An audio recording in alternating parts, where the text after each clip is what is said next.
My name is Alara, a 14-year-old girl clinging to the frayed edges of survival. I had been homeless for 2 nights on the rain-slicked streets of Nantes, France, alone, with a torn canvas backpack, a cracked phone clinging to its last sliver of battery, and less than €1 in coins. I hadn't eaten since the previous morning. Desperation, as it often does, gnawed through caution and reason. That was when fate seemed to cast a cruel glimmer of hope.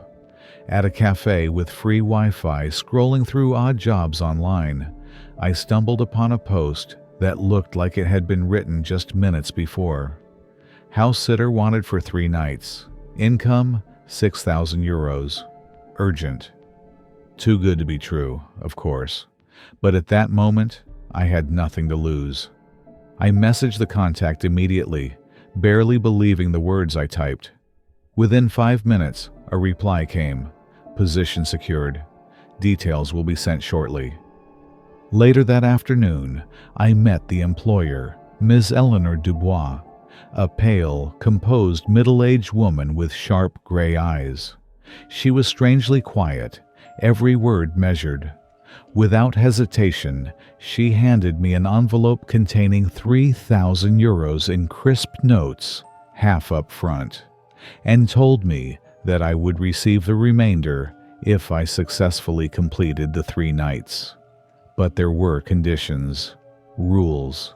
She pressed a folded paper into my hands with a single warning. If you follow these rules exactly, nothing will happen. The rules: 1. The front door must always be locked after sunset. Do not open it again until sunrise. 2. Do not turn on the bathroom light at midnight. Absolutely not. 3. If you hear someone walking downstairs while you are alone, do not leave your bedroom, no matter how many times it calls your name. 4. If someone knocks on the door after 2 a.m., do not respond. Do not speak. Do not breathe loudly. 5. If you see a long-haired woman in the mirror, do not turn to look at her physical form. 6. Never speak the name Leo Ray out loud inside the house, for any reason. The house itself was a decaying estate on the outskirts of Brittany, surrounded by a tall wrought iron fence. Though clearly ancient, parts of it had been maintained. The living room, 1 upstairs bedroom, 1 bathroom, and a small kitchen. The rest was locked or boarded shut. The first night at sunset, I double-checked every lock. By 2 a.m., the air had grown suffocating. Knock, knock, knock. A gentle voice outside whispered, "Ilara, please open the door for your mother. Mother is cold." My blood froze. I had never told anyone my name. The voice persisted, soft, coaxing, for nearly an hour. In the mirror above the fireplace, I saw her, a shadowed, long-haired figure, just standing there. I didn't move. I barely breathed. By dawn, the voice ceased. When I opened the door, there were no footprints on the dew-slick grass. On the second night, I started questioning my sanity. Was it stress? Sleep deprivation? Around midnight, faint clinking sounds echoed from the kitchen, dishes being shifted. Then, the living room mirror fogged over with condensation. She was back, a long-haired woman in tattered clothing, her head lowered, trembling. I looked away instantly. Behind me, footsteps approached, slow and deliberate. Then, in a guttural whisper near my ear, "Leo Ray, Leo Ray, Leo Ray." Panic surged through me. My mouth nearly formed the name before I stopped myself, biting my lip until it bled. The footsteps eventually retreated. That morning, a message was scrawled in blood-red lipstick on the bathroom mirror. 1 more night, and we will be together forever. That final night felt different, oppressive, heavy. The air tasted metallic. I locked everything again by sunset. But past midnight, Chaos erupted. Water began pouring from the bathroom faucet by itself. The kitchen lights flickered erratically. In the mirror, she grinned.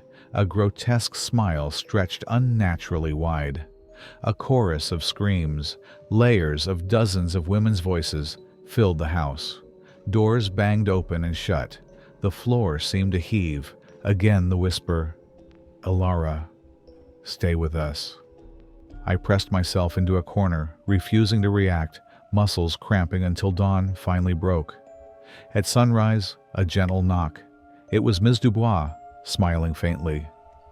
"You did well, Alara. No one has survived all 3 nights before. You are the first." She handed me the remainder of the money and my ID, though I never recalled giving it to her. Before I left, she added, "If you're ever in need again, there's a children's home in Bavaria that needs a guardian."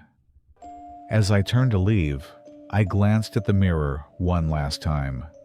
My reflection stood in the center of the room, smiling grotesquely while I was at the door. My name is Liam Croswell, an investigative journalist. My path to this nightmare began with a strange post in a Facebook horror group. It was from someone named Alara, a photo of an old house with the caption, "No one should live alone in this house anymore." The post vanished within 5 minutes, but I saved the image. In the mirror reflection, a shadowed woman's grin stretched unnaturally wide.